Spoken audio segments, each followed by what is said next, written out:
every day above ground is a good day. Bad things may happen, but the day itself, don't complain about it. Because no matter what happens to you, something worse has happened to someone else. So be thankful for every grain that you get. Good morning, Rose. Jacqueline.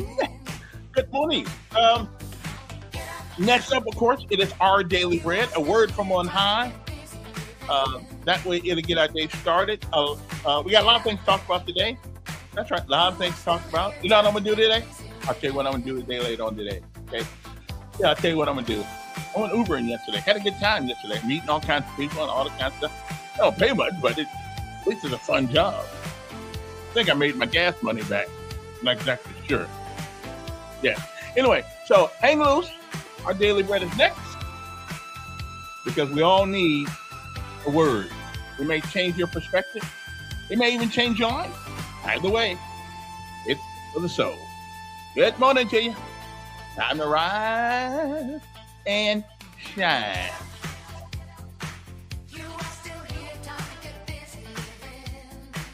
Time to get busy living. Oh yeah.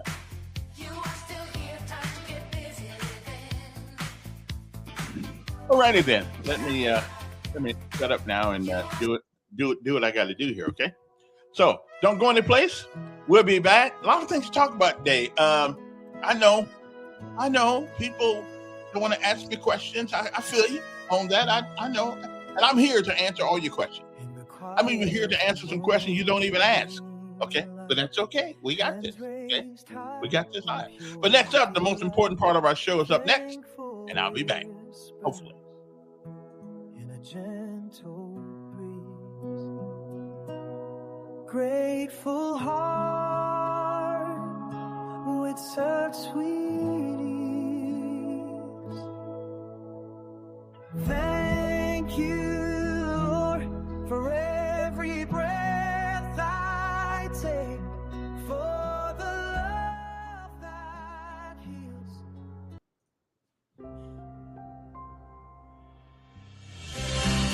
Hi there, and thanks for joining us for today's encouragement from the Our Daily Bread devotional.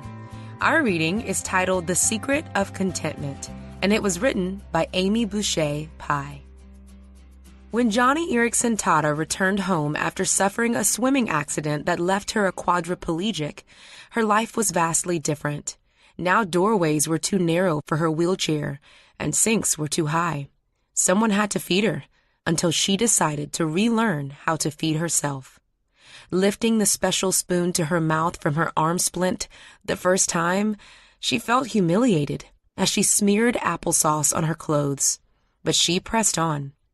As she says, my secret was learning to lean on Jesus and say, "Oh God, help me with this." Today, she manages a spoon very well. Johnny says her confinement made her look at another captive, the Apostle Paul, who was imprisoned in a Roman jail, and his letter to the Philippians. Johnny strives for what Paul achieved. I have learned to be content, whatever the circumstances. Note that Paul had to learn to be at peace. He wasn't naturally peaceful. How did he find contentment? Through trusting in Christ. I can do all this through Him who gives me strength. We all face different challenges throughout our days, and we all can look to Jesus moment by moment for help, strength, and peace. He will help us to hold back from snapping at our loved ones. He will give us the courage to do the next hard thing. Look to Him and find contentment.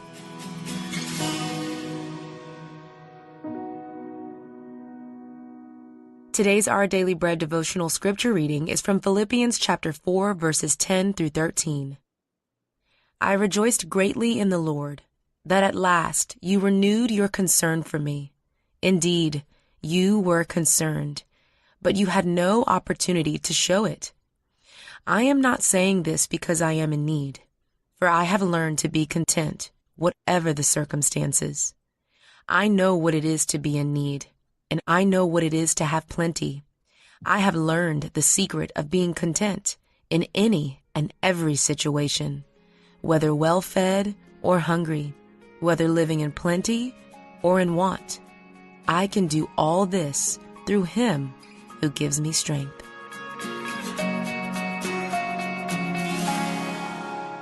Let's pray. Dear God, thank you for allowing us to feel joy, even in difficult circumstances. You give us the strength and courage when we feel helpless and weak. When we're discouraged and even afraid of the future, remind us that you are near and that you hold our future in your hands, and we can trust you with it. Thank you. It's in Jesus' name that we pray. Amen. Today's encouragement was provided by Our Daily Bread Ministries.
And good morning to everybody. It's behind 12. I love this kid.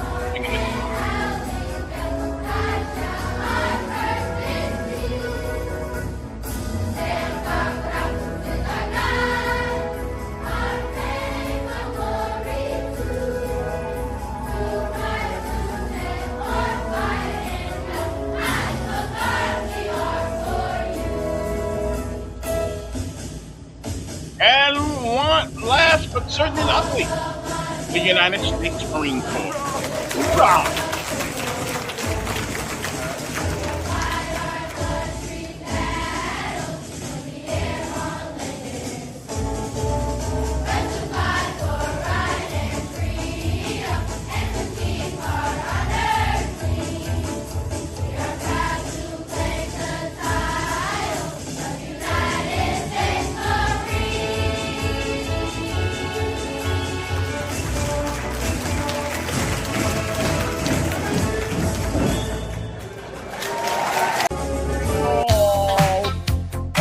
Then it's okay. Let me put the camera back on and all that stuff. Okay, now let me first of all turn that down a little bit there. Let me first of all tell you about one of our sponsors here this morning, because whom without I wouldn't be able to buy groceries most of the days. But since they are sponsored, I got to tell you about them. One Stop Wireless. You need a cell phone? Do you need a cell phone? Do you need better cell service than what you're getting right now? Well, I want you to call these guys up, or other than that, go down and see them. One Stop Wireless and PayCenter. You can pay your light bill, your gas bill, and things of that nature. But mainly what they do is sell cell phones, and where you can get your service for $25, $35, and $45 a month, and same service everybody else gets. Okay, I'm just telling you, it's good stuff down there. But here's what they do that I really like. Let's say you got an old cell phone sitting at the house. It's been there forever, sitting in a drawer because you haven't figured out what to do with it yet. Go and your grandkids need a phone. or you need another phone, you can take that phone down there and they can actually put you on their system. Okay, no matter who it was from, they can do it. So give them a call. Okay, 320-2988. And they're located at 3445 Atlanta Highway, right on the corner of Atlanta Highway and Coliseum Boulevard, right there in the gas station. It's right next to they got the same building right there, same storefront. Go see them. Okay, One Stop Wireless. Again, that number is 334-320-2988. Go see them. Okay, really, go see them. Do business with local folks.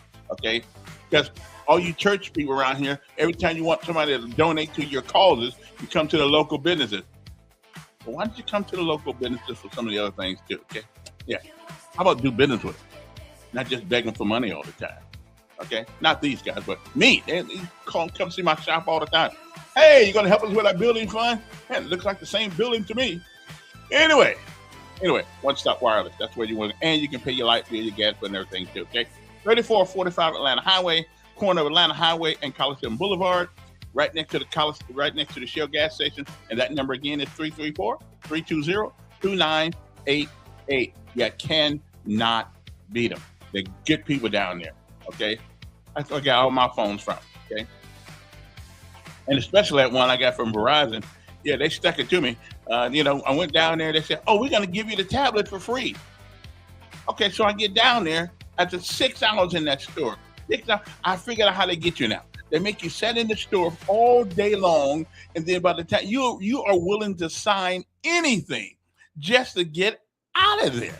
I couldn't believe what they did to me. They did that to a brother. Okay, and I come take that phone and stick it because they didn't give me the thing free. Oh no. What we learned from that, there's nothing free. They're not giving away free, and so now I got their phone. Yeah, and I turned it on someplace else. Okay, that's what I'm telling you. Okay, I'm just they stuck it to me. Now, I mean, listen, I don't mind getting stuck to every once in a while, but that was outrageous. Okay, that was an extra bend over. Anyway, good morning to you. It's time to rise and shine. Oh, and put that right there where it needs to go. Thank you very much. Appreciate it. Okay, I know it's on you guys' mind. I know it's on your mind. Yeah, y'all thought I was BSing biscuits and sausage. You thought I was, but I'm not. Oh no. I'm not. I'm not BSing. I'm gonna actually do it because I figured the city of Montgomery needs me. Okay, they need me. They need me. They need my common sense approach to common problems. Okay, not to say they're not doing an okay job, but then we and if I could win that seat, then we'd have 2 military people down there on the city council. I think former military people should take over everything because we don't accept excuses. Get the job done. That's all we want. Is the mission complete? Of course, Cornelius does outrank me, but anyway, got to win first. Good morning to you. Well, everybody knows by now.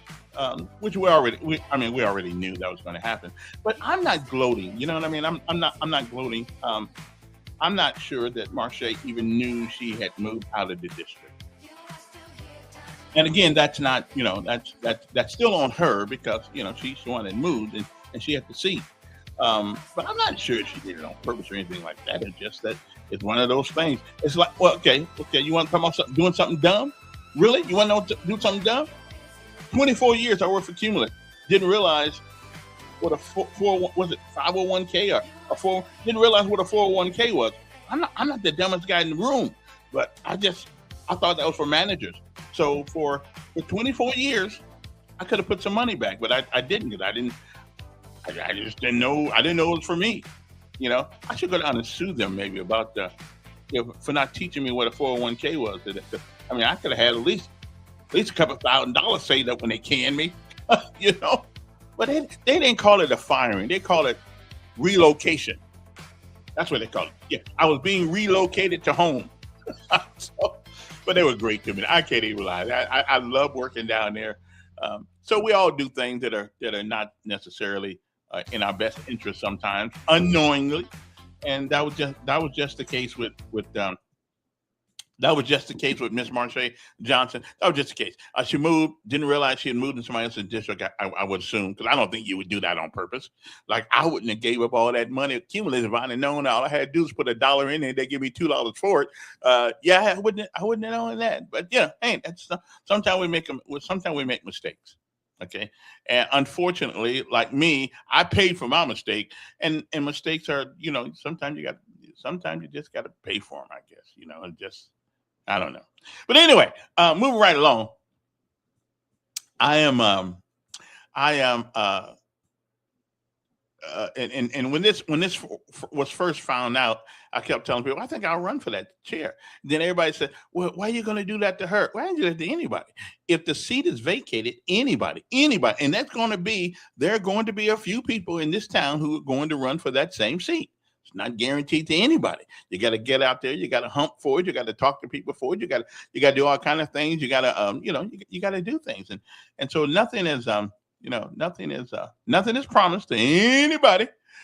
You just got to get out there but before I get started with anything, I have to share this with you right here, because this is from a guy called Frankly Speaking, and I want you to listen.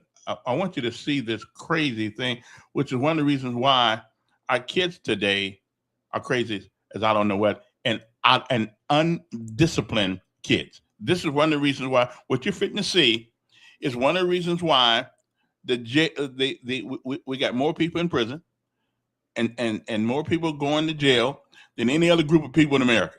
Okay, and I don't know why that is. It's cultural, but let me let you see this, and you'll get what I mean here. Okay, you'll get what I mean, and then you can make your own decision about it, whatever the case may be. But well, you take a listen to this. Okay, where's he go? Oh, there he is, right there. Is quite disturbing. I'm Frank Ski, and I'm. Wait a minute, Frank. Hold on, Frank. Let me speak so people can hear you. Okay, go ahead, Frank. You're about to see is quite disturbing. I'm Frank Ski, and I'm just frankly speaking. Do me a favor, take a look at this. Get out of my house, then. This is not your house. Yes, it is. It is not. You didn't pay no bills yet. Fine, who's you? Get your ass over here. You don't do that to me. Do you understand me?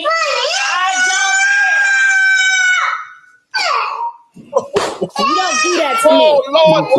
What would have happened to me if I didn't? Journey, you got to stop that. Look at That's him. not nice. Wait a minute. Look at him. He's on the cell phone. Wait a minute. His daughter's way out of control, and this guy is on the cell phone. If I'd have hit my mama, I'd have woke up tomorrow. Not today, but tomorrow. Okay? And he's on a cell phone. Continue. You don't do that to me. Journey, you got to stop that. That's not nice. I don't care. Where's the football? Do you want to go to bed? Do you want to go to bed?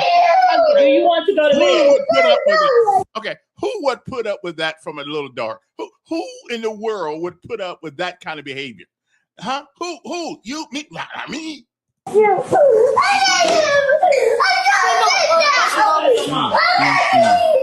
All right, enough of that.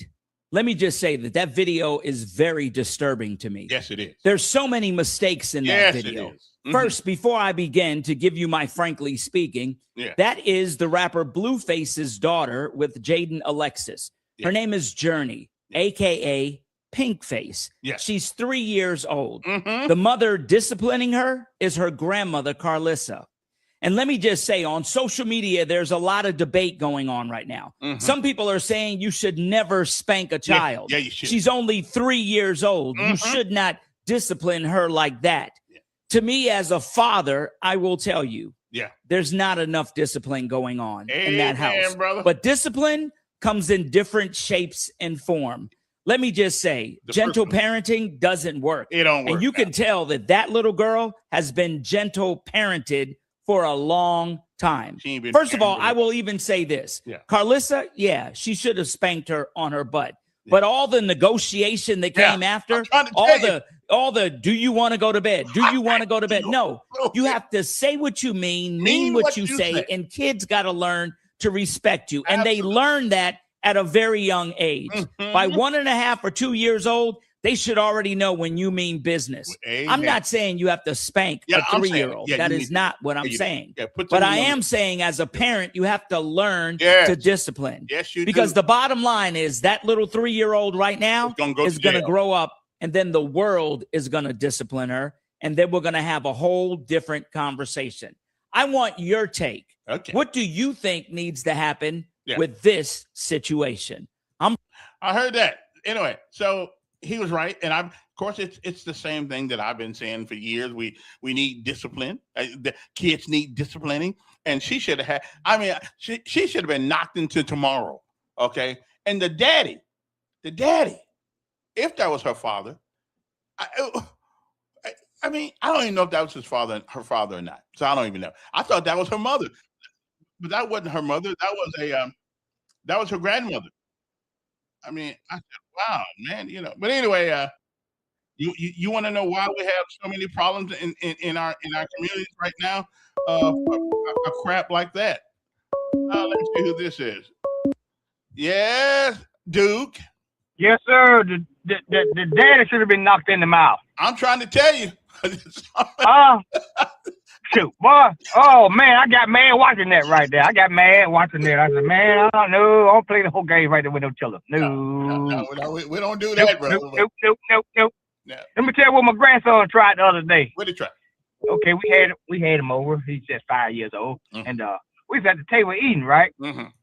Oh, he wasn't gonna eat his food. He got the little iPad little thing the kids be parents let them look at all the time. But anyway, he got a couple of those. Yeah. So he's sitting there with his mouth poked out and got his little eye closed and doing a little routine in front of grandmama, okay? And the whole time I'm telling him, I said, that don't mean nothing to me what you're doing right there, son. I said, I tell you what, you're not gonna play your little game. You're not gonna play your little thing until you eat. And you can go back there and sit down, or you can go and eat the food. Go back. And so the whole time, my wife kept kicking my leg underneath the table. Oh, she wasn't like him hard on him, Kevin. See, women. So here it is. I'm sitting there. And he's still steady pouting and going on. We steady eating our food. He still ain't gonna eat his, right? So here it is. We eating our food. My wife started kicking my leg. My leg and got sore about it. Give me the short version, buddy. Give me the short version. Yeah. All right, the short version is me and my wife went back, sat down on the sofa. Yeah. She heard the plate clacking back there.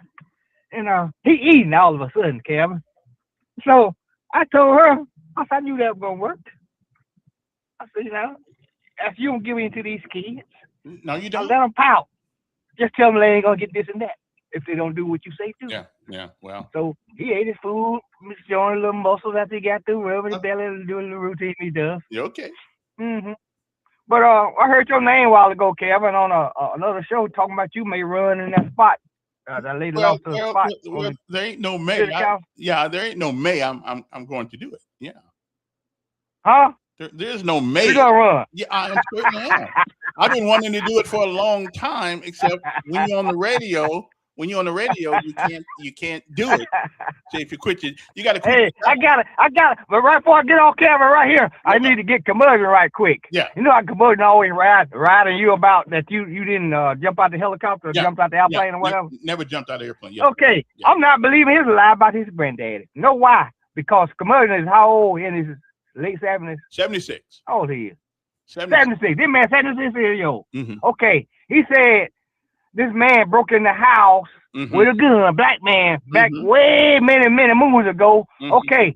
His granddaddy had to be born way back when, he's an old cat. Okay. His mama was 8 years old, he claimed, when this happened, right? Yeah, in front of his mama. So back that far back, where a Negro get a gun from to break in a white man's house, Kevin? Well, I mean, I don't know. I mean, back in them days, Where is he from? Where is he from? What state this happening? Yeah, I don't know. I guess it's in Alabama. I guess I don't know. So ain't no damn way no black man stole got a gun in his hand way before Curmudgeon was born. Mm-hmm. When his born was 8 years old. So yeah, I feel you. Curmudgeon, I don't believe your damn lies, son. I don't believe your damn lies. Like you don't believe Calvin stuff. I don't believe that bullshit you say. Ain't no way no Negro broke in your parents' house in the damn 40s or whatever and did something to your granddaddy, dude. Yeah. You're a damn lie. Listen, the granddaddy did something to cause the man to whoop his ass or something like that and do something to him. He may approach the black man some kind of way. But ain't no Negro back then, Curmudgeon. Come on, man. Yeah. Well, of course, I wasn't here then. So I don't believe it. Curmudgeon. That's my opinion about that bullshit you come on there telling us all the time. We didn't ask you to tell your personal business like that, but you came on trying to convince us to believe that bullshit and gonna hate black folks because your granddad got killed when your mom was 8 years old and your ass 76 or 80 years old. How the hell you are right now? Mm-hmm. Welcome to good morning from the Duke, Curmudgeon. Thank you. Okay, then. I appreciate that. Thank you. I realize that that you guys have an issue with vocabulary, and every once in a while, you gotta use a certain kind of word to get the point across. But since we're all intelligent beings here, I think we can sort of communicate without cussing everybody out all the time. I'm just saying, we might want to do that. Yes, it's true. I am going to run for a District 3. I live in District 3. I am going to run for that. Been wanting to do it for a long time. This opportunity presents itself, so I'm going to take it. Again, doesn't mean that you don't win or lose, whatever the case may be. But you know what? I told myself, I've been telling myself, I'm going to run for office at least one time. And this is my one time. So, win or lose. Yeah, that's what I'm going to do. Okay. So, let me see. What's next? Councilman Elkins sounds pretty good if I can win. Good morning now, Simpler Days. Well, Mayor, somebody woke up this morning in Montgomery trying to locate a gun. Huh? Yeah. Somebody woke up because somebody's going to get shot today, tomorrow. It's just a fact of life. Yeah, well. But anyway. Well, hopefully your premonition is wrong. Hopefully. Well, I can't believe I can't believe the liberals have gotten to you. I can't believe you have taken some of that Kool-Aid and you're saying the poor woman, the poor not a lady sitting at home, but a woman that has had to sign multiple documents to buy a house. You know how complicated it is. You know how hard it is to buy it. You got to sign all, and then if you're going to buy a VA loan, you got to sign all these papers. Yeah, you do. So you got a pretty good idea of where you're living. And this lady is overlooking city business. Mm-hmm. And you're telling me she didn't know where she lived? She didn't know that the district she was representing wasn't hers? Well, now I now it is not very difficult around because every 2 years or so we get new districts anyway. So I mean, let's just say it's possible that you can move in this city and be, because where I live right across the street is District 2. I didn't know that. I thought I was in District 2. Okay. But you're not a city council member. You're not a city council. You can be. You will be. You can be in. Unless you run for the county line, you can. I hear you, but it is possible to think. I mean, I thought I was in District 2, and I wasn't. I was in District 3, and right across the street is District 2, and across the street from me, where I lived, it's District 3. I mean, those things happen. They keep on changing the lines, brother. They do. Well, you got to be mindful if you are a fiduciary of city business, city money, city finances, city, all that stuff. You got to be little bit sharper than the average bear. But anyway, we'll give her a pass, and there's no accountability anymore for, and it's like, what's the old saying? There's no ignorance is no excuse of the law. Wait, that's a bunch of crap too, because if it wasn't for computers, most of the judges wouldn't know what the law is. There you go. So don't blame us. Even they don't know the law, and they're sitting on the bench. They got all these computers up there, and secretaries and paralegal to do their work for them. So they don't know. So don't blame who was missing at the city council when they voted in their 4-minute session. Who was missing there yesterday afternoon? Oh, I don't know. I didn't go. I didn't. The mayor wasn't there. He's in California. Okay, well, he's out there. He's looking out for us. One of the most important things that's gone on with that city down there, with that city council, you're removing a city council member. But you'd rather be getting photo ops with Gavin Newsom and all the liberal Democrats out there. Well, and when a police officer wants to go to a school to learn new techniques about fighting crime, you know what they tell them? They tell them, we don't have the money to send you, and we don't have the time for you to be off because we're so short-handed. But we got a mayor that can go to California on the day that there's a pretty significant thing going on in the city. But anyway.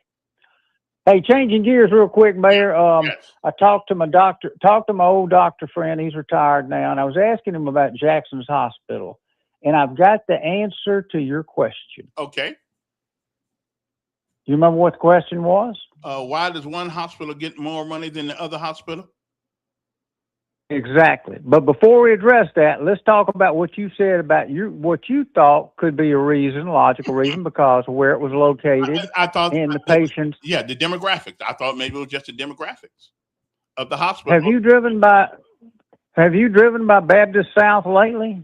No, but I was informed last night that Baptist South is in the same predicament with a bunch of people. Well, you know what? Yeah. Yeah, you know why Alpha moved? Well, Alpha moving because it's not safe. You know why the car dealership down there, Blunt Strange, is moving? Because of the crime. So there's not any difference maybe even worse. But anyway, let's put that aside. Mm-hmm. But my doctor buddy said, do you know where they took the people that were involved in the gun shooting incident this weekend? You know where they took them? Baptist? You know where the two of them are in the hospital right now? Baptist? Baptist South. Yeah. There are three levels of trauma centers. They're rated by level 1, which is the highest rating you can get. Level 2 is the next highest, and then level 3.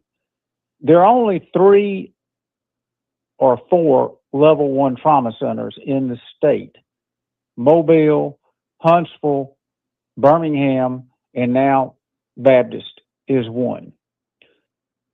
They take all the level 1 trauma. That means all those gunshot victims, all those stabbing victims, all those rollover car wrecks.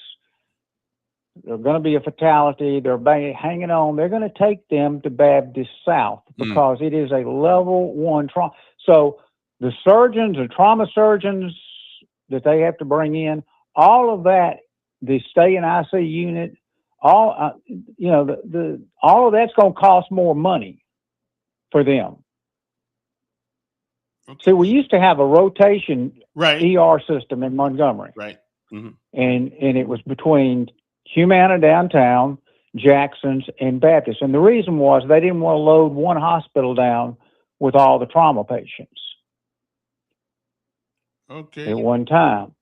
So they rotated them from hospital to give them a break, and let them get recharged. But now Baptist South, and if you're involved in an accident on 65 South and you're from Florida and you're hanging on by a thread, they're not going to take you to Jackson's. They're going to take you to Baptist South because Jackson's is a level 3 trauma center, lowest level rating you can get. So what makes them? I'm trying to figure what makes them the lowest level. Every doctor goes to school, unless they just. Now I was explaining to me yesterday that Jackson doesn't have, because of the lack of funding or whatever the case may be. They don't have a lot of those high, highly trained and efficient surgeons at Jackson. But if you give them the money, couldn't they afford to pay highly trained surgeons and people that do that kind of work? Why is it? It's a hospital, so why don't they have those highly skilled surgeons? They have surgeons that do surgeries, but they don't do level 1 trauma surgery. And you have to have it took Baptist forever to get it. Mm-hmm. They just recently got it. They were a level 2 and they just recently got it. But it's going to cost them a lot more money for those trauma patients every night, every other weekend. When you have these gunshot victims that come in, you got to have surgeons that can crack a chest, get in there, and they don't come cheap. No, so here's what it seems to me. It seems to me then that if, in fact, what you say is true, which I don't doubt you, then that's one of the reasons why that Blue Cross Blue Shield should pay them the same amount that they pay the other folks, so they can get the same expertise at Jackson that they get at Baptist. But maybe they don't want to be a level 1 trauma center, because you've got to have the staff. You've got to be ready gun when those trauma patients come in there. And again, I hear you. Again, why can't they be that? Well, maybe they don't want to be that. Maybe they just want to be handling certain surgeries. Yeah. Certain surgeries and not get into the trauma stuff. They were there one time. They were on the rotation. Yeah. But that was a long time ago. Mm. Well, okay. Again, I just asked the question, is it because of the demographics of the hospital? But if my name is Dr. Johnson and I call myself a pediatrician, and I ought to be able to go to any hospital and work as a pediatrician. No. There's different specialized, just like an anesthesiologist. There's a general anesthesiologist that puts you to sleep and wakes you up. Right. Then there is a specialized heart anesthesiologist that will put you to sleep because you're having heart surgery or you've had your heart shot and got a hole in it. Those are different, but you got different specialties. Just like, I realize. So, but anyway, I do realize that though. But the hospital itself, if it's calling itself a hospital, then, and I understand that these really expensive surgeons, the guys who are at the top of at the top of their game, everybody's not at the top of the game, and I got that. And some hospitals will have probably maybe a little bit better, a little bit more experienced people. But every hospital ought to be able to do the basic care for anybody that walks in there. The basic care. Well, don't feel sorry for Jackson's, because Baptist East and Baptist South are having to fly trauma surgeons in. They're having to fly. They're having to bring nurses in, working. Traveling nurses. They're having to bring in staff from all over the country and all over the state. So why are they having to do that? Well, there's $1 million question you need to ask, and you need to find when you run and when you get elected. I will find out about these things. Find that out, Mayor. Yeah. Thank you. All right. Hey, have a good day. Appreciate it. That is. Well, I'm not a medical professional, so I don't know. I don't know that stuff. I just know if you call yourself, you ought to be able to do stuff. Yes, Don. One reason doctors won't want to live in a Negro city. You ain't seen that. You have so little knowledge about stuff, and you just make on. Do you know that certain? That is what you know. What? That's why I ask question. That's why I ask question, because I don't have the knowledge. Yeah, but you don't listen. You never listen. I'm listening. Do you know that you have to get permission from the federal government to buy certain equipment? What, hospitals got to get special permission? Yes. And what equipment is that they have to get special Or like MRIs and things like that. You have to get permission. You can't just get them. You got to. They do it so you don't have overabundance. Let me ask you a question. You seem to be a brilliant person. So the Jackson thing is race, right? I said demographic. I didn't say race. Demographic, which is Negro, right? No, it could be economic. It could be. That's not a demographic. Yeah, it's a demographic of poor folks. Okay, so it's poor folk. Now, poor folk filing Blue Cross Blue Shield. I don't know. I ain't never had. Well, you ought to. You know everything else. I couldn't afford Blue Cross Blue Shield, so That's why the Negroes ain't filing it at Jackson Hospital. Why ain't you pissed off with Medicare and Medicaid? Well, they only give pennies on the dollar. That's what true. you that's true. Yeah, that you're true about. They only give pennies on the dollar for what you charge. Mm. Do you realize doctors are not even taking that crap anymore? A lot of them are not. Medicare. Yeah. A lot of them are not. Yeah. The only reason hospitals take it is because you're forced to. If you take any kind of federal fund, you're forced to take that. Well, crap. and we're finding but out you keep now. saying stupid things over and over. Well, it's a demographic. It's a Negro hospital. I didn't say nothing about you like the word Negro. Why you like the word Negro? I didn't say nothing about. I remember that guy that used to call in. What was his name? The black guy that I think he sold. He died actually. I didn't know that, but maybe I'm carrying on the tradition. But yeah, maybe you are. The way he said it. I mean, a funny guy. He's talking on the other radio station all the time. Also, I know you talk. But you know, if the chameleon twins can call me racist all the time, I can say Negro, Cater. A Negro is not as bad as a racist. It's not. I mean, Negro is the correct terminology. Let me tell you something else too. Yeah. You know, the people at Jackson Hospital sit down with Blue Cross Blue Shield, and they bid what they would accept. They contracted out what they would accept for all that stuff. Did you know that? No, I didn't know. Again, I'm not working in the hospital. See, there's another thing you don't know. All that was contracted out. Yeah, there are many things I don't know. There are many things I don't know. And it's levels of hospital. You have to have a certain amount of care. You have to have equipment. You have to have certain things. But you keep making it about a Negro thing, and they're not doing it because of Negroes. I said, well, if you want to make it a Negro thing, what insurance are they filing over there? You think they're filing Blue Cross Blue Shield? Well, most poor folks can't afford Blue Cross Blue Shield. Then why do you keep saying which? See, that's the stupidity of your argument. But you're saying they can't do it, but you mad because they don't pay them. If they're not filing it, how are they supposed to pay them? Well, listen. Are you that damn stupid? Wait. My understanding is that 20% of the money that goes to Jackson comes from Blue Cross Blue Shield, and so that which means 80% of the money comes from someplace else. Yeah, like Medicare and Medicaid, which don't pay but pennies on the dollar. Let me cogitate on that. Why don't you and tell that ignorant dude before he calls in and makes a damn fool of himself? He ought to Google AI. You know, it's like. What I don't even know why I respond to somebody so damn stupid. You think Negroes didn't have guns in the 30s? Evidently, we didn't have as many as the white people had. That's because you didn't have as many white people. we wouldn't have been out in them damn cotton fields if we'd had guns. And we wouldn't brought you over here if we knew how it turned out. We'd have picked our own damn cotton. If y'all didn't have guns, we would have picked our own cotton if we knew how this crap would turned out. All right, Don. Appreciate it. Oh, Lord have mercy. Okay. I'll tell you.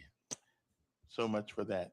Anyway, everybody knows now, probably in the country, that one of our city council people were essentially, I mean, she didn't get fired or moved. When you move, the law Act 618 says in order to be a city council person in the city of Montgomery, you must stay in your district through the whole term. That's what it says. And if you move out, then the seat is vacated. Okay. And that's what they say. And yes, I'm going to run for that seat. I am. They need a difference of perspective sometimes, I believe, in the on the city council. I think they just need to. I can almost tell you how the vote's going to go on any particular issue down there. I can pretty much tell you how the vote is going to go, and that's not good. We shouldn't know beforehand, because but everybody down there's got their different philosophy. I got mine, they got theirs, whatever the case may be. And again, though, no one city councilman has power by themselves. That power comes from a group. The only time one city councilman seems to have power down there is when they're giving out liquor licenses. Okay, that's when they seem to have, oh yeah, we are want to close a business. That's when we seem to give that city councilman on that particular district carte blanche to close businesses down. And I think, there are a lot of things that I would like to change if I had an opportunity to be on the city council. And again, just because you get there, don't mean it's going to change, but at least you can try. You can't get in. You cannot win if you're not playing the game. Okay. And one of the things, now listen to this, my everybody. I believe no platitude, just common sense solution. And there are common sense solutions. There are common sense solutions, but now there are some solutions that take a little technical specificity. And then that's why we have all those departments down there that work for the city: housing and codes, sanitation, building maintenance. That's why we have all these other departments underneath the mayor and the city council. So we evidently we do have some experts at something down there. Every once in a while at the city council meeting, the mayor or the city council will call on some of the experts down there, because they don't know, nobody knows everything, in order to help them make a decision. That's why they're there. Because most $15,000 a year is not enough to give up your job and go to work full time at the city council. So it's a part-time job. And so they don't make a lot of money. So most of the folks down there got a job working, doing something else. But we do have people who are supposedly experts to help us in determining the solution for an issue. Okay. Do we use them enough? I don't know. Do we use them enough? I don't know. But I do know that so your platform is no platitudes, just common sense. Common sense goes a long way. Common sense goes a long way. A long way. It goes a lot. Now they're lucky. I mean, I'm lucky that I've met some people in this town that have even that have taught me a couple of things about leadership. It does matter.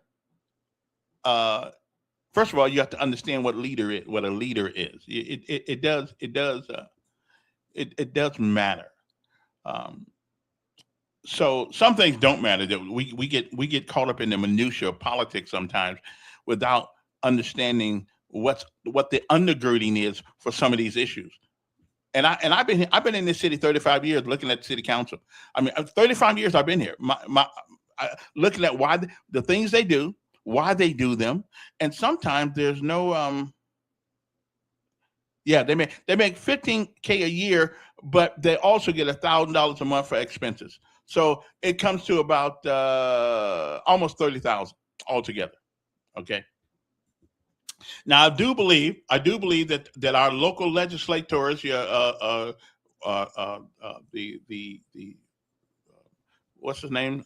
Those two, my two Republican buddies, and the black legislature, I think they are trying their best right now to get these people a raise. But because I got to tell you, I didn't know it was that low. I thought it was 30,000. It is 30 grand, but they get $12,000 a year.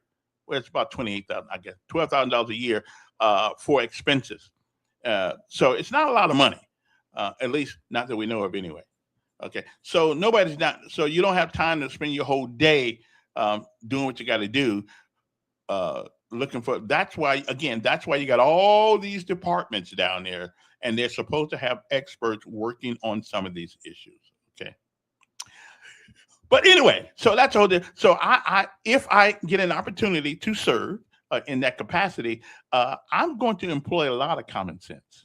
And one of the things I think of sometimes, liquor licenses.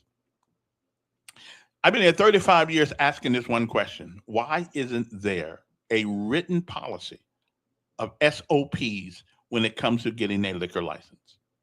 We still don't have one.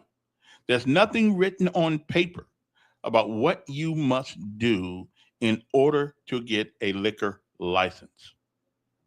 So it is up to the like last week, Grimes wanted to turn his people down, and I understand there are things that happen in places we have nothing to do, but if we have to treat everybody the same who comes for a liquor license.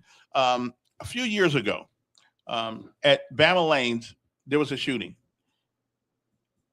and a lot of people some people got hurt, and one person was even killed, which is a shame and a disgrace. You can't go bowling without having to worry about your six.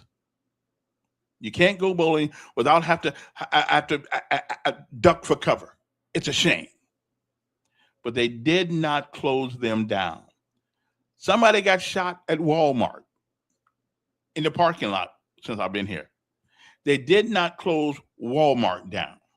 Walmart had so my thing is that if that is going to be the standard, if somebody gets hurt at a business, you close the business down, then close them all down. And then we'll see what happens then, because we know we're not going to mess with all that money, and we don't want to ask Walmart to leave. We don't want them to close up or anything like that. But things happen at Walmart all the time. You got idiots walking around town that are crazy. If the policy is going to be, we shut you down if anything happens. Things happen with these clubs. Listen, you cannot sell alcohol and don't expect people to be stupid. You cannot sell alcohol. Alcohol makes people do things they normally would not do. If you don't want those kind of things to happen, then don't sell alcohol. But since we do sell alcohol, as a matter of fact, during COVID, if any of you guys remember COVID, a lot of stores closed up, but one store that did not close? It was the liquor store. The state liquor store stayed open. I don't know if the civilian liquor store stayed open. So alcohol evidently is a very important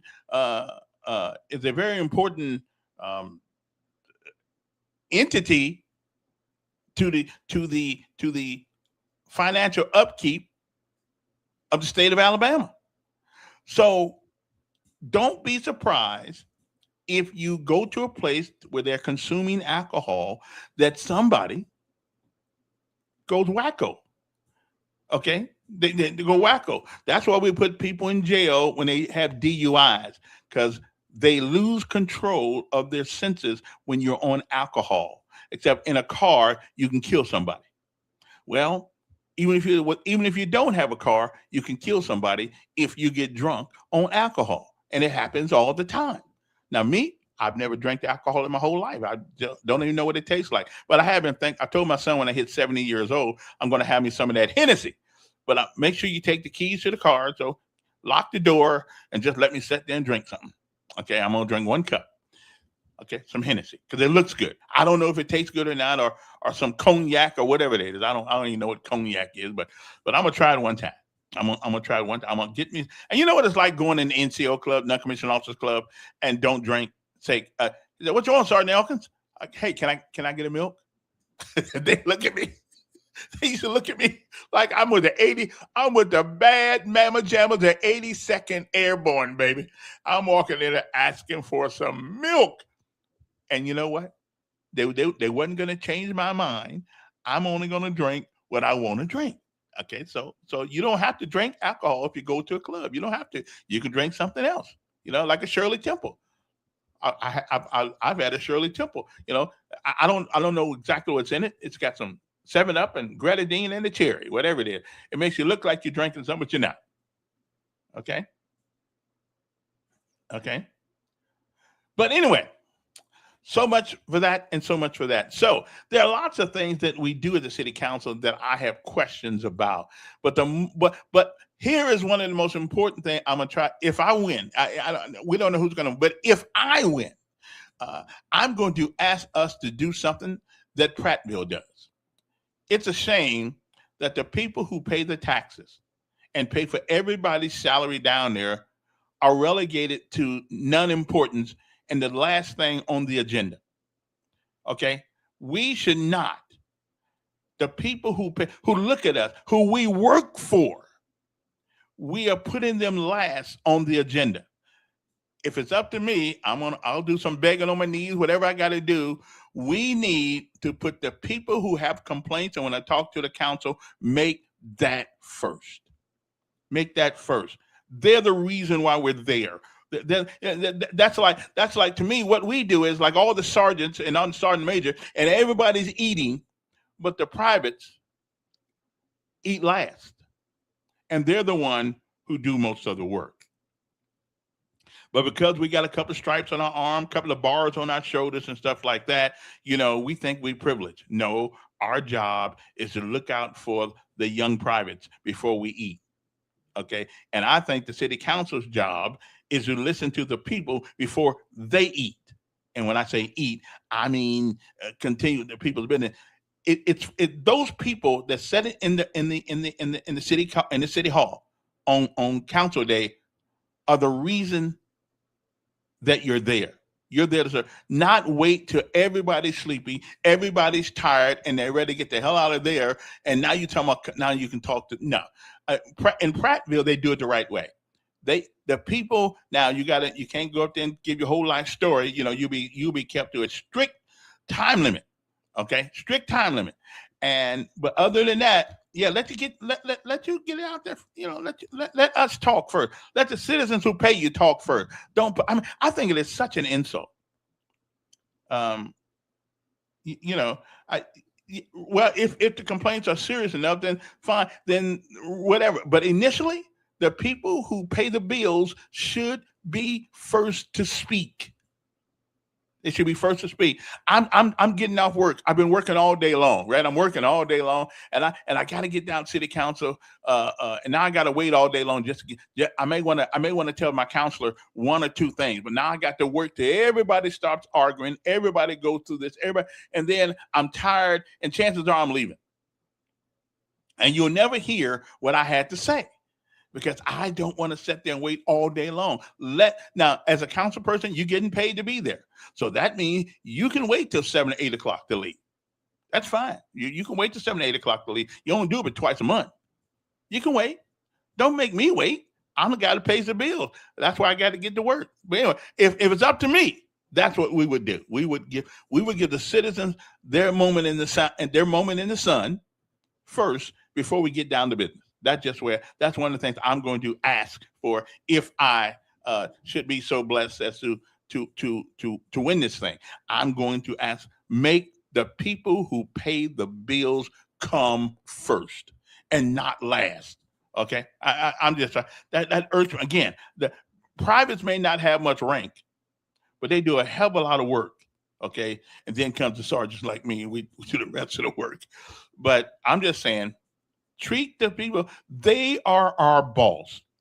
We are the boss of you. You're not the boss of us. Okay. The citizens are our boss. They always come first, not last. That has irked me so much since I have been here until I don't know what to do. I mean, it's like you're looking out over that bench back there at the little people. I don't like that. They pay us. They're the reason why we're there. Not we, but why you're there. That's the reason why you're there. So can we do that?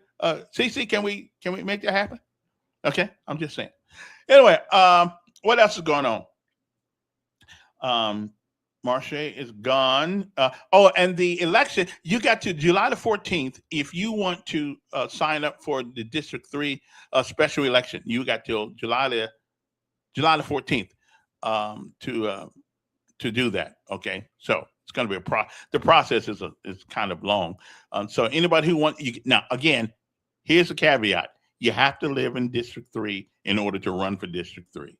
Okay, that's what I'm saying. So anybody who wants to run, and it's open to anybody. Okay. And it is their money once they get it, but when it's in my pocket, it belongs to me. The money thing, yeah, and I've said, and that's true. Nobody has ever asked me, Elkins, where do you want to put this money in the budget? Nobody's ever asked me that. They ask us for the money, but they don't ask me. Well, and again, you can, we great minds don't necessarily have to think alike. But I do believe that again, you give everybody a strict 2 minutes, 2.5 minutes, 3 minutes, what it is, and which means they better write down what they're going to say by the time they get there. Because when that buzzer goes off, you got to walk off. But we get paid to serve those people, not make them laugh. Disagree, no forum to address. Yes, it is. That's what we do at the end of it. At the end of that thing, we get a chance to talk to our city council person. But we're last. We're like, that's like that's like, well, you're insignificant. You're insignificant, and you get to. And I ain't talking about the Jamil Brown kind of antics that he does. Okay. No, I think the citizens of Montgomery should be able to see some of the complaints that other citizens have. But if you wait till the end, they turn off they turn off the air thing, the TV thing, and let you sit there and just talk. No, we disagree, First Sergeant. You and I both know, especially you take care of the troops. You take care of the guys that get in the dirt, that do all the dirty work. You take care of them.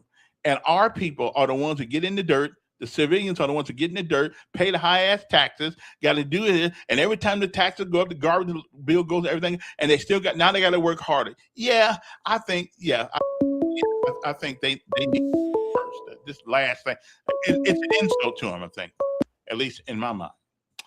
Yes. Why would people vote for you? You mean, what's your platform, sir? Well, you don't have to. What you offering the people? What you offering the citizen in your area? In your area, what are you going to do? What's your thing? What's your goal? I've just been explaining that, and you're not listening.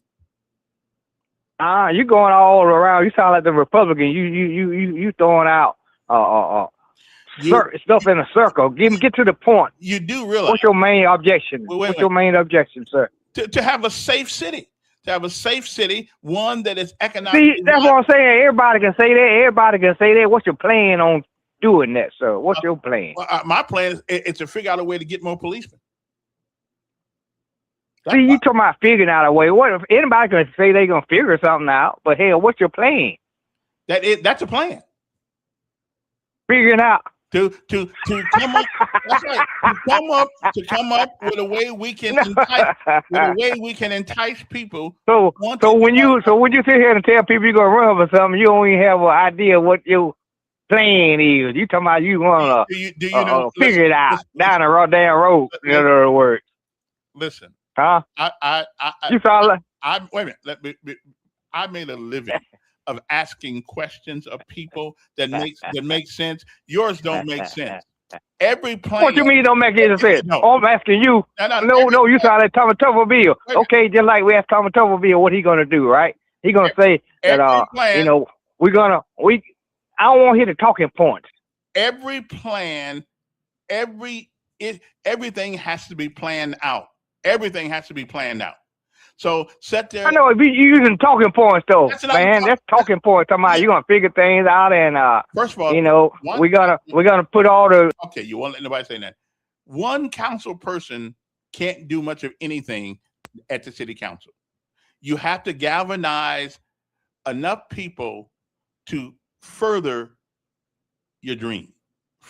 But Kavanaugh, you got to have an idea what your goals are for education. You didn't give me nothing but your goal. You speaking Wait. Stop talking about education. The city council has damn thing to do with education. I use it for an example. Don't use it. I use it for an example. It's a bad example. Well. As far as for the city, like somebody say they want to clean up a certain neighborhood, you're gonna say my plan is to clean up the neighborhood. That's just already have it. That's just a talking point. You using talking point like the damn Republican does. They have a clean city commission, and their job and bonds, which Mr. Dow is over. We already got most of the things that we need. But name me one specific thing that you gonna do instead of talking. I just told you. Using talking points. I'm going to see if I can come up with a plan to get more police officers.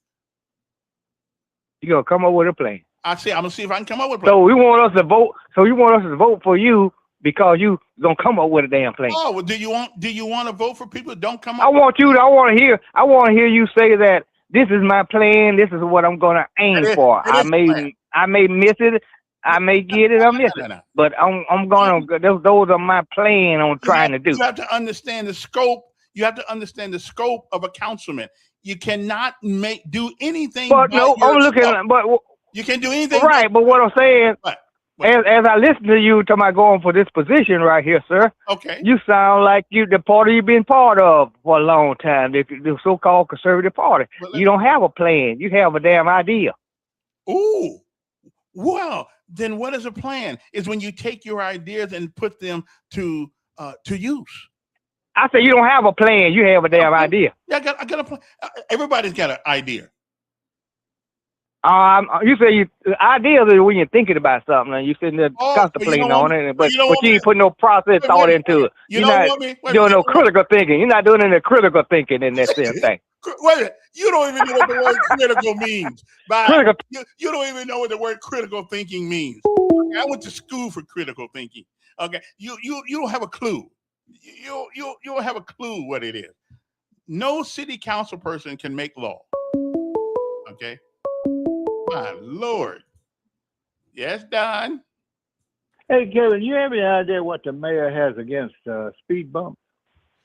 No, I don't know. Are they dangerous to 24-inch rims or something? It seems that he's got a moratorium on putting speed bumps. You know, like my councilman said we're going to put some speed bumps down the street so that people don't go 80 miles an hour down the street. But maybe he's got a contract with some other mayor to put out speed bumps. Well, I have seen new speed bumps around town.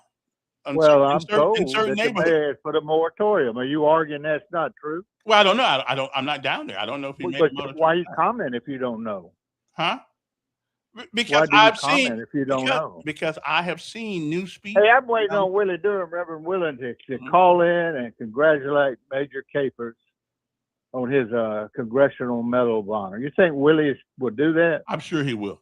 I'm sure he probably maybe when he calls, he can explain why the guy he hates so damn bad is hiding black history or doing away with it and would nominate a black guy from the Vietnam War for a Congressional Medal of Honor. And Obama didn't do it. Biden didn't do it. Yeah. Willie, please, did Trump not know he was black? I think he knew. Maybe Willie could explain it to me. Yeah. Okay, well, I'm sure it was, and listen, this is, the one thing I love about politics, and I must admit, when I was ignorant, I would try to this thing where I got you because you don't know. I got you. You don't know. I got you. And I would, and I had to get educated a little bit and learn a little bit about life. And one person, if you don't think about something, you can't plan it. Okay. And you also have to understand the scope of your responsibility and of your authority as a city council person. One city council person, 618 does give city councilmen a certain things that they can do by themselves, but not very many. It is a whole. You got to get a majority of the whole in order to pass any ordinance, okay? It's not Congress. It's not the U.S. Senate or the Alabama House of Representatives or the Alabama State Senate. It's not any of that. It's a small part of the wheel of government within the state of Alabama or any state that you happen to live in. It's not a whole lot of authority. But as an individual, you really don't have much at all. But as a group, that's why it's important to get people. That's why when Emory and I think Todd mentioned, I need a team. He needed a group of people that he could sort of influence. So therefore, he could get his agenda passed. And everybody has an agenda. Everybody has one. Okay, they may not speak it, but they got one. Everybody has one. Okay, so again, I'm with you, Jack. And if you don't think my answers would suffice, then run. Oh, wait a minute, you don't live in District 3. Sorry about that. Who gets to vote? The people in District 3 are the ones who get to vote in the special election. It's about replacing. It's about getting a representative for District 3. Yeah. Okay. But anyway, what else was I? I was distracted by the vandalism, the reflection pool to notice. I don't care anything about the reflection pool in Washington D.C. I could care less. But anyway, so and people who don't really have great ideas try to make your ideas sound wacko. So I'm learning that. So I won't even banter about that. People who don't have ideas try to make everybody else's idea. Now me, I think if you got a great idea, send me a text, send me a or something, call me, tell me about a great idea. Okay, but if you're gonna blow mine off, then tell me what yours is. Yeah, that's all I want. Tell me what yours, and then I'll get out here and run. So, and I've learned the hard way. That it's easy to criticize, okay, and tough to energize, okay. And the criticizers, I don't give a crap about them. Tell you the truth. Again, I still say the first people that should talk, just like Prattville, if Prattville can do it, we can do it, should be the people with a strict adherence to the time. 1 minute, 2 minutes, whatever you get. You got to write it down before you get there. Okay? Yeah, I know. So anyway, it's gonna man, you send it to my text and not my you got to send it to my Facebook Messenger, because I can't get it off text on the computer unless I email it, stuff like that. Okay, yeah, that's okay. Pork chop. He's having. I think he's running for Congress right now. As a matter of fact, I think he's running for Congress. Okay, so yeah, he don't have time to deal with little fellas like me. He's out there running for Congress now. And again, I would imagine if he runs long enough, he's gonna win something. Platitudes, huh? Give me one platitude that I use. Carmela, I don't use platitudes. I'll give you common sense answers. I don't use platitudes. Again, like that whole education crap he come up with. Let me get this straight. The city of Montgomery has nothing to do with public education. They have no purview. They have no authority. They don't even have to return your call. If the mayor calls them, they don't even have to return his call. Okay?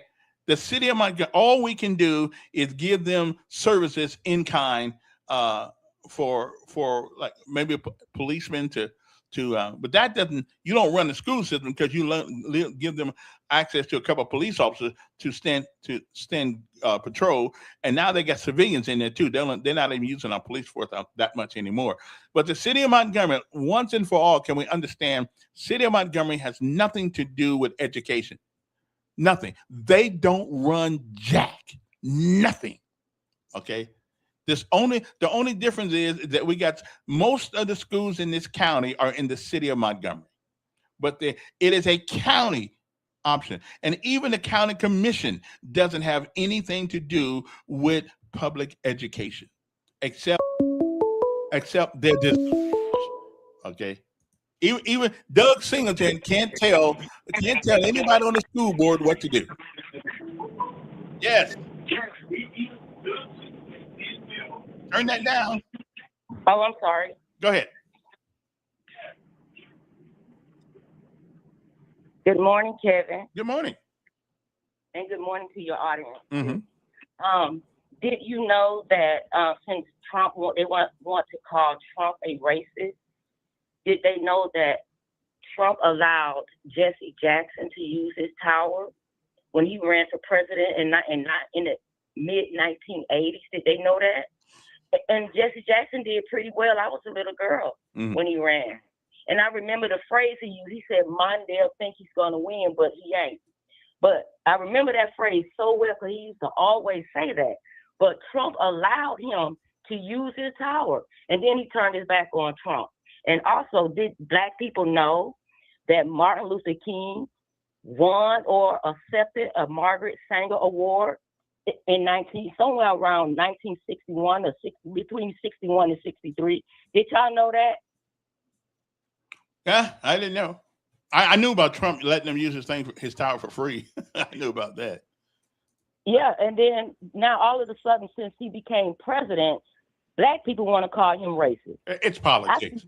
I'm just speaking for my own people. I'm not talking about they call them white tea now. I don't know why, but I'm not speaking for white people. I'm talking about black people. See, we don't know certain things.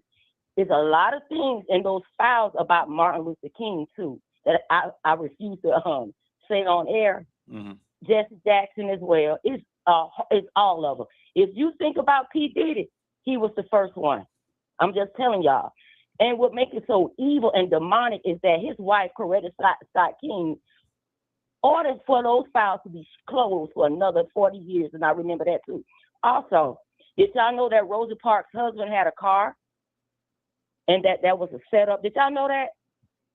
No. Did y'all know her husband had a car? And they was well off. They had money, and it was rumored that she was a lesbian. Well, I don't know about all that, but oh yeah, it's in the files, y'all. But it's a rumor. It's not, it's not a stated. Do me a favor, if y'all go to the files, go look at the files, the government files. Everything is leaked on there. Okay. Rosa Parks, all of this was a setup. But just because they got it on a piece of paper, don't make it the truth. I think it's true because so you said I think the FBI and the CIA have it. Listen, wait a minute. They lie more than anybody else does. But know what? If you order these files to be closed and now they're open, right. The Most High said before he come, he's going to reveal everything. But they give us Martin Luther King. They gave him to us. Michael Luther King. That's who they gave us to fight for us. Why was it so important? This is my point. This is why we have a race issue today, because we inserted ourselves into their communities. We could have stayed where we were. We were well off before all of this civil rights happened. It would have eventually happened anyway. Now, I do believe that. I do believe that the time has a way of straightening things out. Although, how long it would have taken, I don't know. But I think nature has a way of even putting cat and dogs together. So, we would have got together at sooner or later. Hey, appreciate the call. Sooner you can't be separated for your whole life. You just can't do that. I am expecting Doug Singleton at some time, if he gets out of his appointment early, to join us via the studio, the virtual studio, and talk a little bit about the hospital thing and see what's going to be done with that thing. I just now realize why people don't really want to talk to idiots sometimes when it comes to politics. I realize now that I realize we don't want to talk to idiots. And I already talked to you 2 times this morning. Yeah, but the school teacher, the chameleon, is showing her ignorance. It's not degrade, it's demigrate. You're not degrading a race. I mean, get you a dictionary, chameleon. Okay. All right then. Every school doesn't necessarily want magnet school designation. Listen, my problem with this whole magnet school issue here, if every school was about educational excellence, if every school was about excellence, you wouldn't need a magnet school. Now, there are some exceptionally bright kids. I had a friend who was one.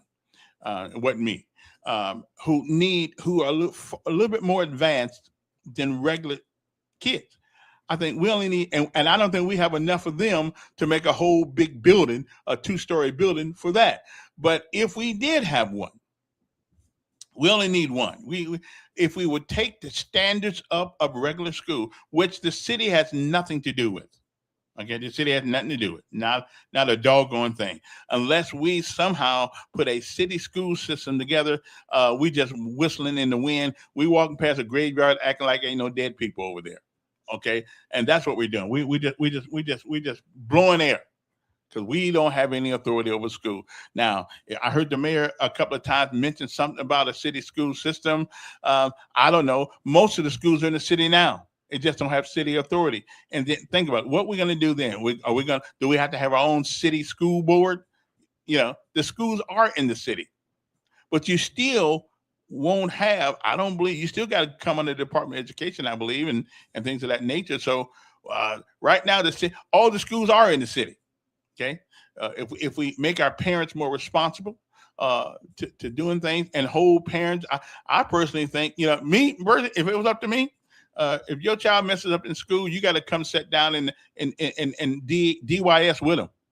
I mean, really, give them some counseling while you're down there. Because one time, I understand, 2 times, maybe 3 times, that's the limit. 4th time out of school, you're gone. You're just gone for the year. But we don't do that because we want to get rid of, like that little girl when I first played, when I came on it. That little girl, she's headed to jail. Unless somebody gets her do something with her, she headed to jail. Okay. So as a matter of fact, I look like not only do we need to get a big prison for the men, now look like we're going to get one for the females of our population now. And they're getting just as crazy as everybody else is now. I mean, whatever happened to the decorum? Excellence, my Lord, we don't do it anymore. Whatever happened to being the best you could be? Walk when my mother used to say, remember your last name. Because everybody in South Bend know who the Browns were. They were a family that was crazy as hell. Okay, everybody knew it. We went by last names back in the day. Now, nobody really cares about their name. Well, some people do, but not a lot of people do. We don't worry about our name. Remember your last name. How you act reflect. Like I told my boys, remember your last name. Said how you act reflects on me. Okay. You demand ultra violence documents be public. My understanding is that once you get government money, everything that you do is open to the public. Now, I don't know why 1819 News, who came up with that, said they can't get access to them. I mean, I don't think that's true. And all you got to do is put a Freedom of Information Act in, and you have to surrender the information. But if you get government money, you're supposed to, the records are open, if you get government money. I need to get off your system school instead of complain. Wait. Well, time out. Wait a minute. You need to get off your A and help with the systems school instead of complain. We pay people to do that job. It's called the Board of Education. We pay them. We also pay the teachers to do their job. We pay the principals to do their job. So now, how many people do we need to do their job in public education? How many people we need? I'm not in the school business. I know about computers. That's what I do. I do computers and radio or whatever. I don't get involved in public school, but it's kind of like cornbread. I may not can make cornbread, but I know good cornbread when I see it. You know what I'm saying? I know good cornbread when I see it. I know how it tastes when I see it. I may not know how to make it, but I know what it's supposed to taste like and look like. And right now, some of the things we do in public school is not good cornbread. Okay. And I don't know what happened. Part of that problem has been a democratic philosophy that have told our kids for years and years and years, blame the white man. Blame the white man because he did it.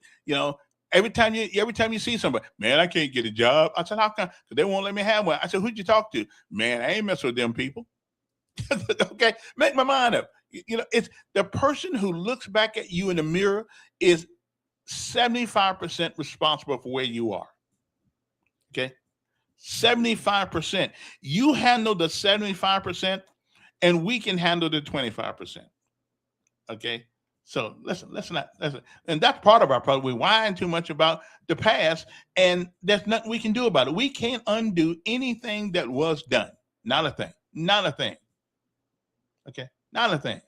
I will not buy. And what lie is that? Tell me what lie that is, and I'll straighten it out right now. Okay. Were there people in America at a particular time that sucked? Absolutely did. Absolutely. My mother meant them. My grandfather meant them. Yeah. Were there's a group of people who did that? Absolutely. But you know what? We have grown, I believe, since then. I believe we as a nation have grown. Here's what you don't hear. Here's what you don't hear in the public arena. Here's what you do not hear. If we had a monument someplace in Montgomery that said these people love one another and they helped each other, we wouldn't have enough buildings to put it up. Okay? We wouldn't have enough buildings to put it up. The relationships between most black and white folks is great. Even back in those days, white folks were crazy enough to hurt their own people for helping us. Okay, so everybody's played a part in all of this stuff, and we're always bringing it up. But if it had not been for a bunch of good white folks, we wouldn't have gained the things that we got. If it wasn't for a white guy in the White House right now, Mr. Caper would not have got his Medal of Honor, and a couple other people wouldn't have got their Medal of Honor, which is the highest military award in the country. It means you have done something, probably multiple times, that put your life in harm's way to protect your own folks, and yet still serve. So we need some monuments for people who the people, we'll call it the people who work together. Okay, I'm just because we spent a lot of time. We spent a lot of time worrying about the things that went wrong rather than the things that go right. Okay, a lot of time. We'll say, don't blame it. Political party did not raise you or your children. It is not their fault. Philosophy, if you believe that external things will not make you somewhat waywardly internally, you're crazy. You know why music is such a force? It affects us. It affects our soul. The policies of people, the philosophies of people, of your culture do affect you. They affect us. And to tell people, and when you devalue life to the point, well, we call that a woman's right to do this. When you devalue life, nothing else matters. And that's, we spent since 1972, whenever they came up Roe versus Wade, we have devalued life. We devalue it. Look on Facebook now. You see women, a bunch of women fighting all the time. It's like there's no shame. We used to have shame in America. We don't have much of that now. Hell, there's still things I won't be doing because I will be ashamed to do it. But we don't have much shame. We don't. I'm just saying something's wrong with us. And in our communities, the black communities all across this country, it ain't just Montgomery. It's a culture, this rap hip hop culture that is destroying the brains and the minds of some of our kids. It is. Listen to the music they listen to. I mean, listen to it. It is. And if you don't believe that music affects the psyche of kids, then you don't have any kids. That's all I can tell you. You don't have any kids and you don't know any. Okay? So sometimes we really argue about the wrong thing. They're near, and I wish I could figure out how to change that culture. I really wish I could. I know one way to change it, of course, is of course trying to get more fathers to be daddies. Everybody got a father. Being a father ain't no big deal. It takes 30 seconds to get it done. Being a dad takes a lifetime. At least till you're 18. It takes at a minimum, it takes 18 years to be one, to train. But we'll take one more year. In Alabama, it takes up to until you're 19. Okay. Be a dad for 19 years, and we can see the difference in children. Okay, just be a dad. Okay. It does start at daddy and mommy house, absolutely. But when people have kids just to get a check, just so you can get, and I'll tell you something else that's a bad deal. Multiple fathers in a house, multiple dads in a house makes it difficult to raise anybody.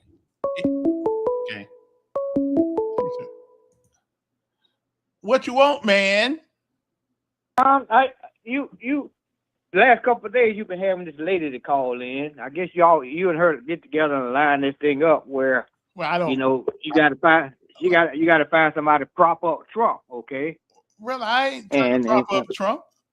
But this lady, it's not just racist. But it's not just racist that you guys keep saying that he is. Hold a minute. A lot of your callers doesn't call that man a racist. We go by his actions. What okay? action? We may say he has some tendencies there because when the monkey thing came up, he refused to apologize for putting this thing out about Michelle and Barack. Then this man did this crap at the little. He didn't put it out. 200. Hold a minute now. So you trying to defend him now? See, he didn't put it out. Can I talk? Can I talk about Trump for a minute? I'm calling back to talk about Trump, and you trying to jump in there like this lady.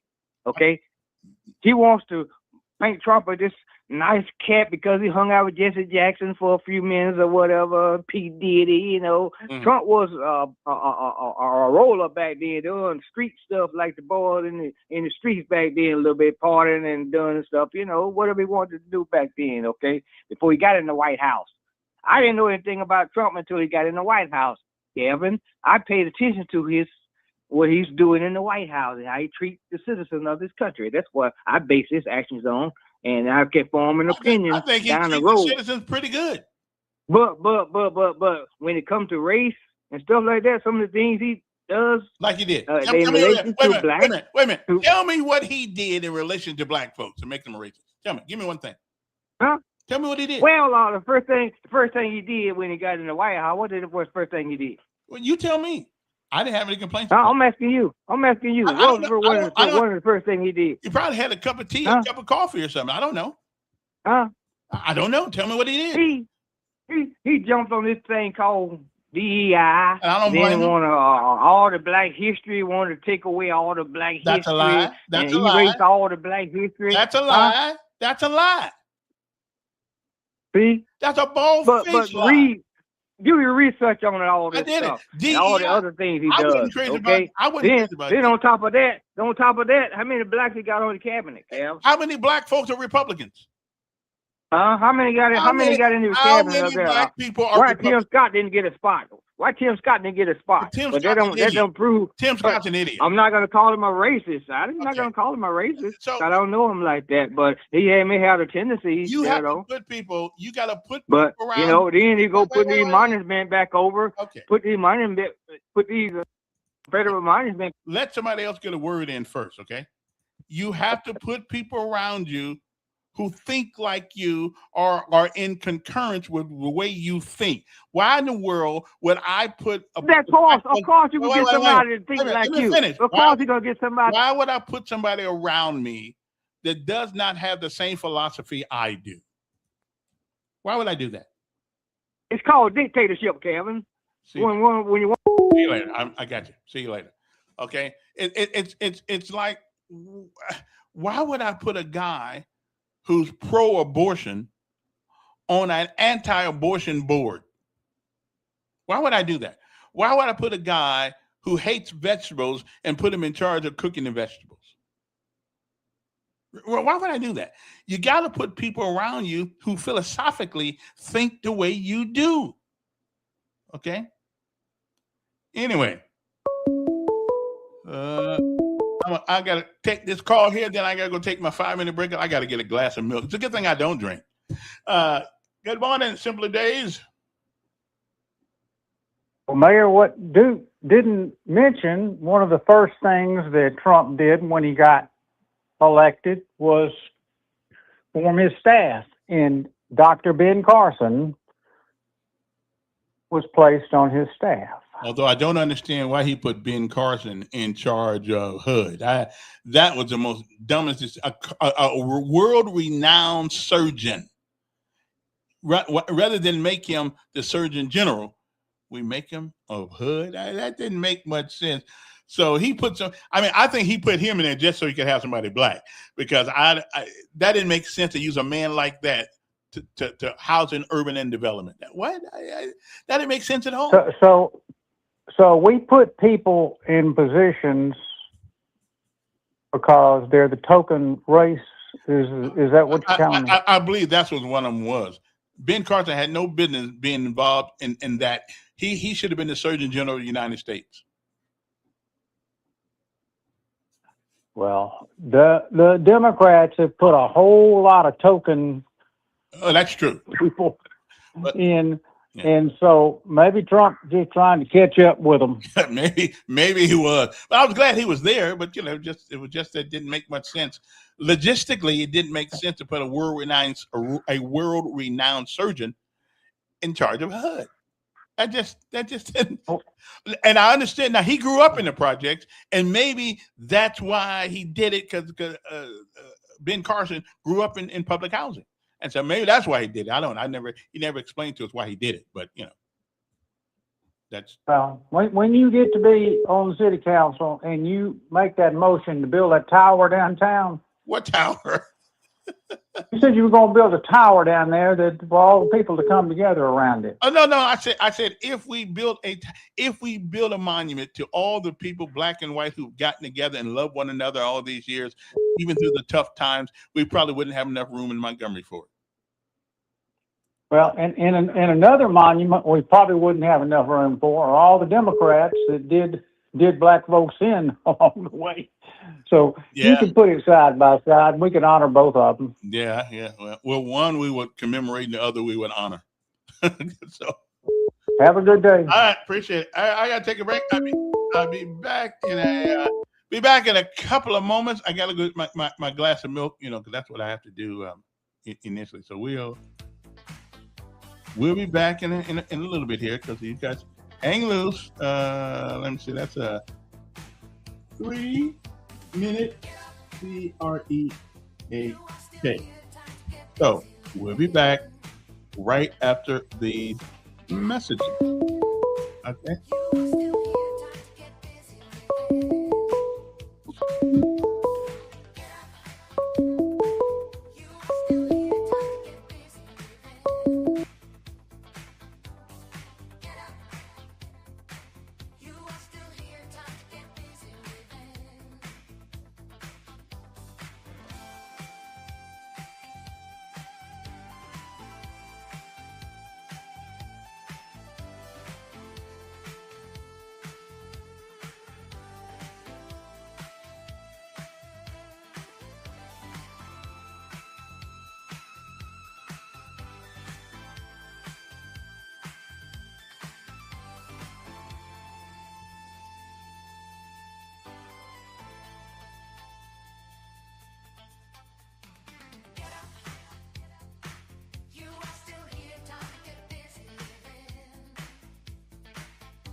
Alrighty then, we're back. All right, appreciate that. It's 8:47 in the morning. I guess Don Douglas is doing something else. What do you want, Don? Duke ain't probably got enough brain power to know, but you know what the Futures Act is? It was one of the first things that Donald Trump signed in his first term. You know what it is? What's that? Well, every year the HBCUs would come to the White House and beg for money. Donald Trump signed the Futures Act, which guaranteed that HBCUs, historic black colleges, would get $250 million a year without having to come ask for it. So, Duke, you learn how to Google, do something. I mean, you just embarrass yourself. Yeah, I remember that now. Yeah, I did remember that he did give them a lot of money. As a matter of fact, I didn't know you don't have to come back to the White House and beg anymore. Okay, well that's pretty good. All right, that's good. That's good. Okay, let's see who's whining now. Prior to 72, a black woman wouldn't think of leaving the house in a bonnet. That's true. Now she parades it like a badge of honor while awaiting to get affixed to her head. Okay, I can understand. Yeah, that's true. All Biden wanted to do was get money for himself and his family, and he did a good job of doing that. And it looked like the Obamas ain't did too bad either. You know, I ain't mad at him. He could put those blacks holding those signs up behind him. They could do a better job than DEI appointed jokesters. Well, I wasn't too great about DEI anyway. Anything that puts doubt in people. I forgot the camera. Left the camera. Anything that puts doubt in people's mind of whether or not I am competent, whether or not I am intelligent enough in order to get the job done, I don't want it. And DEI did exactly that. It made people think when they walked into an office and saw a black man or a black pilot or a black whoever, made them think, oh, you got this just because you DEI. The military tried DEI. And it's gotten some people hurt by putting women in certain roles that they did not belong in. Okay, and three and let me the worst case of DEI I've ever seen. Here we go. We got 3 women go to Ranger School. Ranger School has a 70% dropout rate. 7 out of every 10 won't make it. But the first 3 women who went to Ranger School for the first time, they all came out with a Ranger tab. You know why? Because the general told them they will pass. They will pass. It wasn't help them pass. They will pass because politically it looked good. So you want to talk about DEI? DEI was in the military too. And then another case of DEI, you got these guys that,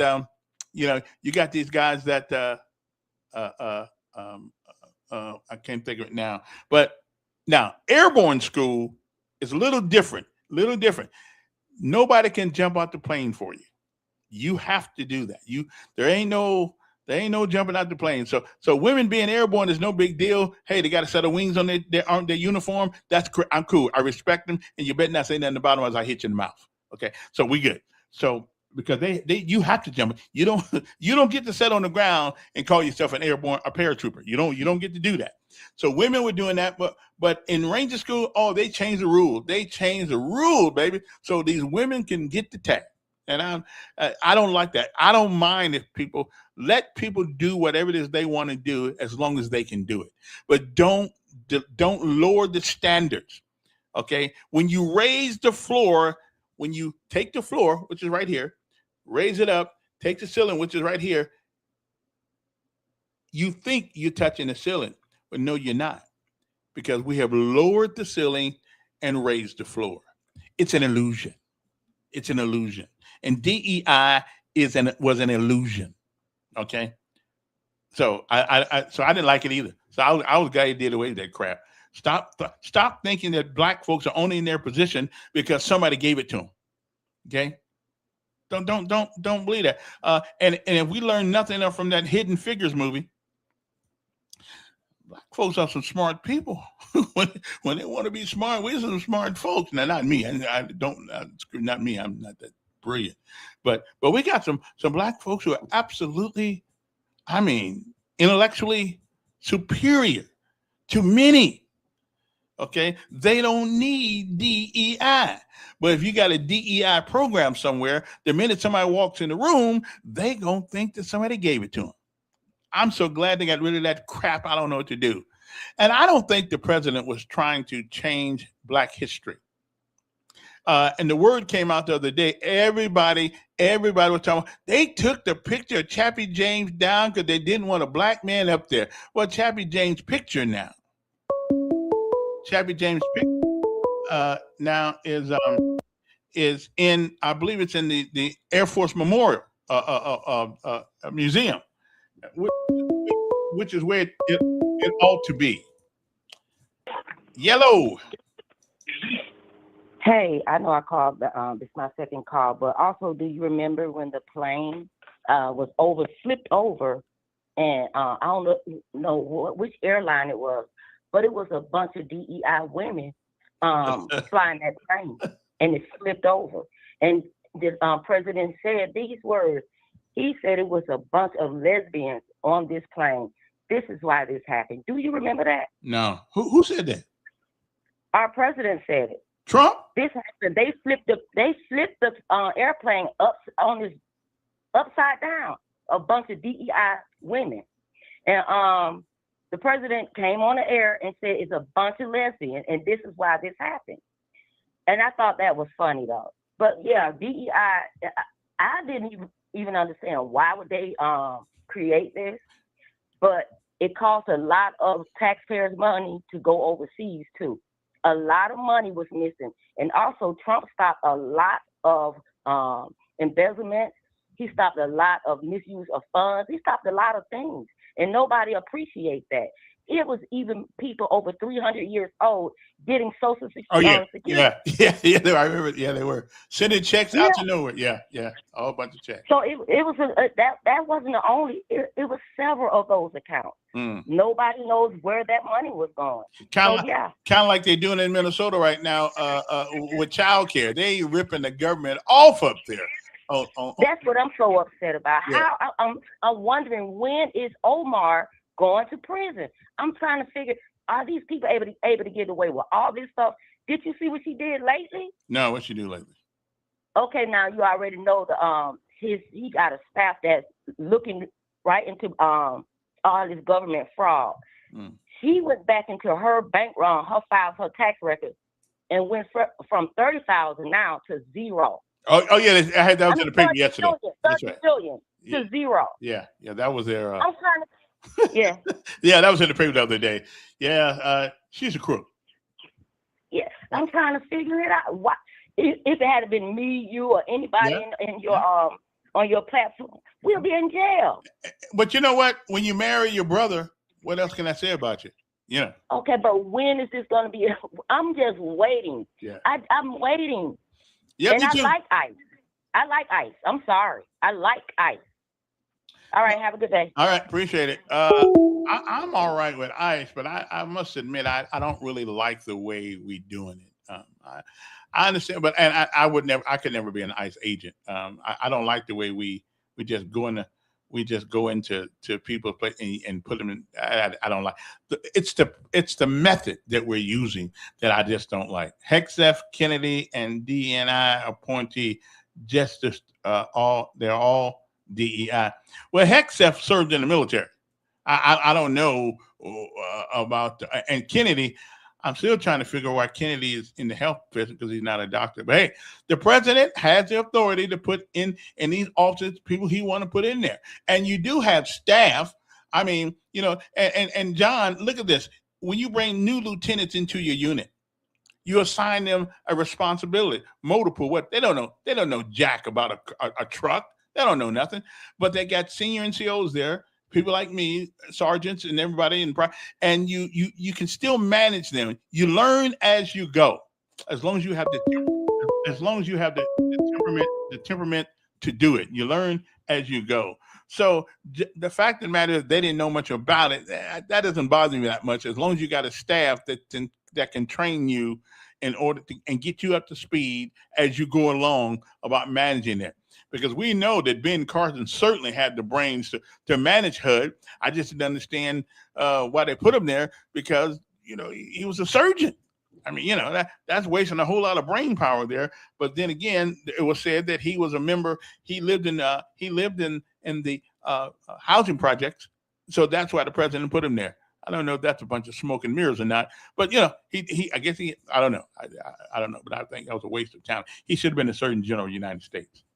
And rather than that man that walks around with a dress on under Biden. Yeah, right. Mm-hmm. Anyway, my time is just about up. Don't forget our sponsors of our show, which is One Stop Wireless, which is located over there on Atlanta Highway, right on the corner of Atlanta Highway and Coliseum Boulevard. If you have a phone and you need a phone, they can help you with that. That's not even a problem. They got Apple, they got all kind of phones and stuff like that. So if you need them, give them a call. And don't forget, they can take a phone that you have. If you got a phone in your house that you haven't been doing much with, you can use that phone, take it to them, and they can turn that phone back on for you. Okay. And it would be on their system, of course, and not and not somebody else's. Okay. So I'm just saying you might want to think about doing it. If you got the phone sitting in the drawer, you might as well take it on down there. But if you don't have a phone, they even got some free phones down there for you. So give them a call, 320-2988, 320-2988, area code 334-320-2988. And one more thing before I go, because a lot of folks are getting messed up right now. I'm getting calls about this every couple of days or so. When you computers are interesting things nowadays. If you got a computer that is over 7 years old, it is time for another one. Okay, computers are kind of like cars; they go out of date. And right now, if you got a computer that's over 7 years old, you may be time to upgrade. You may can upgrade it. Some of the ones you can put a new motherboard in it, a new RAM, and all that stuff, and you can upgrade your computer without buying another case. But if you got one of those Dells or HPs or whatever, it's probably time for a new computer. Okay, maybe time. And you need one that is Windows 11 compliant. So make sure that it will work. Because a lady called me yesterday with a virus. Guess why she got the virus? She was still running Windows 8, and it screwed up her whole computer yesterday. Everything gone. Okay, it is time to upgrade your operating system. Okay, and call these people, Montgomery Computer Services, 334-277-6902. Ask for Stuart. Down there, they can fix it. And if you're a business, they specialize in business, but they don't necessarily just work on business computer. If you take it down there, they can help you out. Upgrade your computer, get the viruses off, and if you lost your passwords or anything like that, we can get in it. I say we because sometimes I work down there. We can open you, get your computer open for you. Find out, we can back up your data before you trade your computer in and get rid of it, get a new one, take that data, all that data, and put it on another computer for you. So give these guys a call. They're the best in Montgomery they're better than the Geek Squad. They're better than all them folks. I mean, they're even better on some things than I am. Okay, but they specialize in business. And ladies and gentlemen, if you got a business and you run it by a computer, well, the last thing you need to do is let your computer fail. Let those guys come over and check out your equipment for you. Make sure hard drives will give a signal that they're on the way out. And by the time it goes out, it can cost you up to $3,000 to $4,000 to get your data off of it. And even then, they may not be able to get your data. Back up your data. Back it up. If you can't figure that out, give these guys a call. They can come over and show you how to do it. Put something on there that can back it up for you. Okay, so let's get it done. Let's just get it done. And don't call us, because the minute the computer goes bad, the minute things all messed up, guess what? Yeah, it's too late then. It's too late then. So that number is 277-6902, 277-6902, Montgomery Computer Services. They're located at, where they're located at? Right next to 5141 Atlanta Highway, right next to HealthWise Food up there. HealthWise Food, the health food store. Yeah, they're right next to those guys. I'm telling you, don't wait till it's too late. Okay, don't wait till you come to work one morning and your computer don't come on, or if it comes on, and if you hear this clicking sound, yeah, that's a bad sign. Okay, call them up, let them do a precursory look at your equipment, tell you what you need to get rid of, and all that stuff. And I guarantee you, you'll be glad that you did. And if your computer's going absolutely slow, it's time for new. Okay, but anyway, give them a call, 277-6902. 277-6902. Let's say that one more time. 277-6902. Montgomery Computer Services. Okay.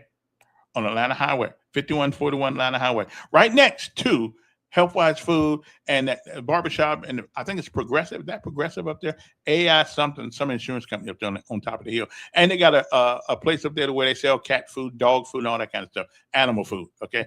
Right there, a little shop and sit on top of the hill. Anyway, gotta go. We'll see you tomorrow. The good Lord says the same. And remember, the lesson of life today is this. Okay? Now, you may not believe this, but this is the lesson of life today, and it is absolutely true. And you when I tell you what it is, you will understand, my friend. You will understand. Okay, let me get it right here. Let me get it right here. The lesson of life. I can't leave without giving you the lessons of life. These are all the things we learn living. Okay, these are all the things we learn living. So let me get this right quick to you. I meant to put it on there earlier, but Duke got my mind all messed up. Okay, so you know, he got my mind just messed up. Okay, he just crazy. Anyway, lesson of life for the 24th day of June, 2026, and it goes as follows. Everybody, if you live long enough, everybody will or has gone through something that has or will change you for the rest of your life. It'll change you so much you can never go back to the person you used to be. And if it hasn't happened yet, it's somewhere out there with your name on it. It's going to happen. But remember, it is not what happens to you. It is how you respond to it. It ain't what happens, it's how you handle it. Okay? Remember that. And the word of the day is antithetical. Antithetical. It means directly opposite or opposed. Okay? That's in their life. Everybody has gone through something that has changed them in a way they can never go back to the person they once were. And if it hasn't happened yet, it will. Good morning to you. And remember, laying on the ground don't make you strong. Getting up every time you fall does. So what should you do? Absolutely right. Keep getting up. See you later. Have a great day.